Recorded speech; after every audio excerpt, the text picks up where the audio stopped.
Bismillahirrahmanirrahim. Assalamualaikum warahmatullahi wabarakatuh.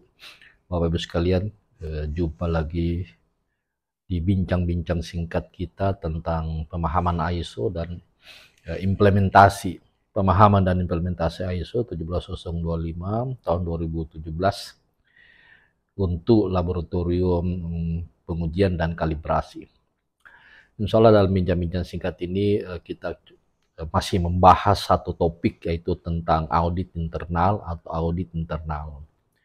Sebagaimana telah sering kami sampaikan bahwa di dalam diskusi tentang ISO ada 6 tahap yang bisa menjadi rujukan kita di dalam membahas topik tersebut. Jadi yang pertama, Bapak Ibu sekalian, setelah kita menetapkan topiknya, misalnya sekarang kita bincang-bincang singkat tentang topik audit internal.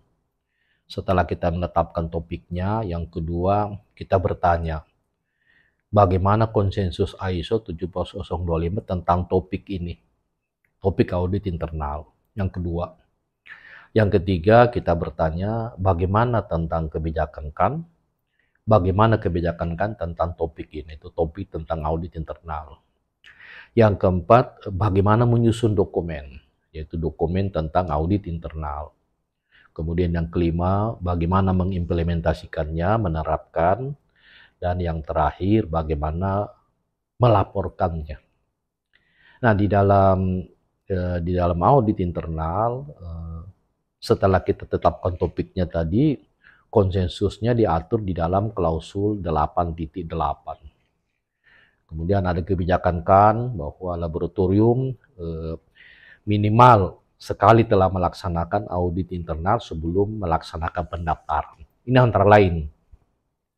Kemudian kita nyusun dokumen tentang audit internal, tercantum di dalam dokumen panduan mutu, klausul 8.8. Kemudian kita membuat prosedur atau quality prosedur tentang audit internal. Kemudian kita membuat sejumlah formulir. Kemudian kita praktekkan. Setelah itu yang terakhir, yang keenam, kita membuktikan hasil praktek kita, recordingnya. Nah, Bapak Ibu sekalian, ini menarik karena ini berlaku bagi semua topik.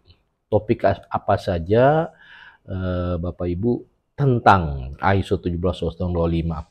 Apakah topiknya tentang sampling, topiknya tentang peralatan, topiknya tentang penetapan struktur organisasi laboratorium, topiknya tentang uncertainty, maka jangan lupa ikuti dengan pertanyaan bagaimana dengan konsensus ISO 17025 tentang topik-topik tersebut. Yang kedua, bagaimana kebijakan KAN-nya. Yang ketiga, kita bertanya bagaimana menyusun dokumennya, dan bagaimana mempraktekkannya atau implementasi, dan bagaimana melaporkannya. Nah, ini menjadi pegangan yang sangat fundamental bagi teman-teman laboratorium, karena topik-topik yang sebagian kami sebutkan tadi adalah hal-hal yang perlu kita bicarakan, kita perlu persiapkan di dalam di dalam menerapkan sistem mutu laboratorium berbasis ISO 17025. Nah, Bapak Ibu sekalian, ada yang menarik bahwa di dalam melaksanakan audit internal, setelah kita menyusun dokumennya, maka jangan lupa bahwa kompetensi auditor internal menjadi sangat fundamental. Sebab ada pakar mengatakan bahwa auditor internal Anda lebih berharga bagi bisnis Anda, lebih berharga bagi laboratorium Anda dibandingkan dengan auditor eksternal. Jadi auditor internal ini jika benar-benar kompeten, dia menjadi salah satu penentu untuk peningkatan laboratorium, termasuk di dalam peningkatan pelayanan kepada pelanggan. Dan kita pahami juga bahwa tujuan daripada audit internal adalah sebagai tools to improve. Jadi sebagai sarana untuk melakukan perbaikan, sarana untuk melakukan peningkatan, sebagaimana telah kita pahami bahwa tidak ada sistem mutu yang ideal. Tidak ada sistem mutu yang sempurna, di dalamnya banyak dinamika. Baik dinamika itu dari sumbernya dari internal maupun dari eksternal. Nah, perlu kita audit dalam rangka untuk perbaikan. Juga telah kita sebutkan di beberapa video yang lalu bahwa audit internal sebagai sarana untuk lebih meningkatkan kepuasan kepada pelanggan. Pelanggan harus kita puaskan sehingga pelanggan itu bisa menjadi pelanggan yang tetap di laboratorium kita. Karena kita paham juga bahwa tidak ada laboratorium yang berbasis ISO 17025 jika itu untuk keperluan bisnis yang tidak memiliki kompetitor. Kita saling berkompetisi. Nah, salah satu cara untuk memenangkan kompetisi ini, maka kita harus fokus untuk senantiasa memberikan kepuasan kepada pelanggan. Nah, audit internal ini secara langsung bertujuan untuk lebih meningkatkan kepuasan kepada pelanggan. Nah, sekarang Bapak Ibu sekalian, setelah kita menentukan kompetensi auditor, tentu saja melalui pelatihan. Dan auditor ini perlu banyak pengalaman di laboratorium sebab kita tidak bisa, ya, saya sebagai seorang auditor internal tidak bisa melakukan audit jika saya tidak paham tentang ISO 17025, baik dari sisi dokumentasinya dan dari sisi penerapannya termasuk recordingnya. Kenapa? Karena kita akan membuktikan kompetensi dari klausul-klausul ISO yang telah dikonsensuskan. Karena itu kita juga perlu mengingatkan bahwa cakupan audit adalah mengaudit semua klausul ISO, mulai dari persyaratan general, terdiri atas ketidakberpihakan dan kerahasiaan informasi harus kita audit. Kemudian persyaratan struktural harus kita audit. Kemudian persyaratan sumber daya harus kita audit yang meliputi personal, fasilitas laboratorium, kemudian peralatan, kemudian ketertelusuran metrologi, dan jasa-jasa dari pihak eksternal.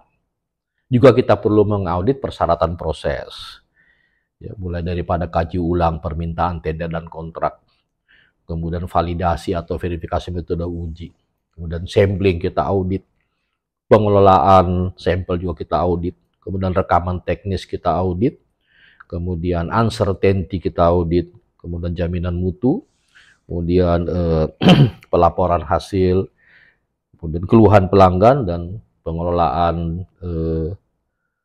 ketidaksesuaian, dan yang terakhir di klausul 7 atau persyaratan proses yang kita audit adalah tentang pengendalian data. Nah, yang kelima kita perlu kita audit adalah persyaratan manajemen diatur di klausul 8. Mulai daripada dokumen sistem mutu, kemudian pengendalian dokumen, kemudian pengelolaan rekaman, kemudian identifikasi risiko dan peluang, kemudian improvement, kemudian tindakan perbaikan, kemudian manajemen review atau kajian manajemen. Nah, lima persyaratan ini Bapak Ibu sekalian harus kita audit. Nah, sudah kami sampaikan di beberapa video sebelumnya bahwa untuk mengaudit klausul-klausul ISO ini kita menerapkan formula DIR, dokumentasi, kemudian implementasi dan rekaman. Jadi kita ambil contoh, misalnya kita akan mengaudit di persyaratan sumber daya, yaitu tentang peralatan di klausul 6.4. Untuk mengauditnya kita terapkan formula documentation, implementation, dan recording. Kita bertanya kepada auditee. Auditee adalah personil yang diaudit.